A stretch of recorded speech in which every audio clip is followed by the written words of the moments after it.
गणेशोत्सवाच्या धामधुमीत कोल्हापूर गुंतलेलं असतानाच सध्या चोरट्यांची मात्र चंगळ चालू आहे। विघ्नहर्त्या गणरायाच्या आगमनाबरोबरच चोरट्यांचं हे विघ्न कोल्हापुरात आलं। गेल्या 3 दिवसात तब्बल 10 ठिकाणी चोरी झाली। रविवारी पहाटे तर चोरट्यांनी कहरच केला। गृहराज्यमंत्री सतेज पाटील यांच्या निवासस्थानापासून हाकेच्या अंतरावर असणाऱ्या घरात टल्ला मारला। 4 ठिकाणी घरफोडी करून 8 तोळे सोनं लंपास केलं। गृहराज्यमंत्र्यांच्या घराजवळही सुरक्षेचा असा बोजवारा उडाला असेल तर सामान्य नागरिकांच्या सुरक्षेचं काय? गणेशोत्सवात रात्री उशिरापर्यंत देखावे पाहण्यासाठी गर्दी होत असते। चौकात पोलीस बंदोबस्तात वाढही करण्यात आली आहे। मात्र या कोणालाच न जुमानता चोरट्यांची मजल थेट गृहराज्यमंत्र्यांच्या निवासस्थानाजवळ गेली।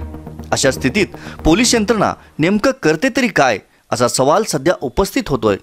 माझी घराची चोरी झाली आहे। मी सकाळी 6 वाजता उठले। आमचं किचन पाठीमागं असते आणि सकाळी 6 वाजता उठले, बघतोय तर दरवाजाला बाहेरून आम्हाला कड्या घातलेल्या चोरांनी आणि आमचं सगळं 7 ते 8 तोळे सोने आमचे दागिने लंपास केलं। 1,500 रुपये पण नेलेत आणि कडी कोंडा सगळे तोडले आणि समोर आणि दगड ठेवलेले आहेत। वरच्या दुसऱ्या रूम मजल्याला 2 रूम फोडल्यात आमच्या, तिथं पण साहित्य विस्कटले आमच्या विद्यार्थ्यांचं।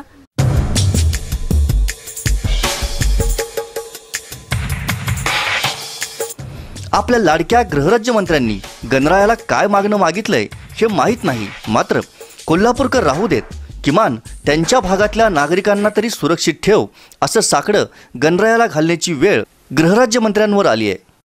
कॅमेरामन संदीप पाटील सह व्हिडिओ जर्नलिस्ट सनी घाटगे, लाईव्ह कोल्हापूर।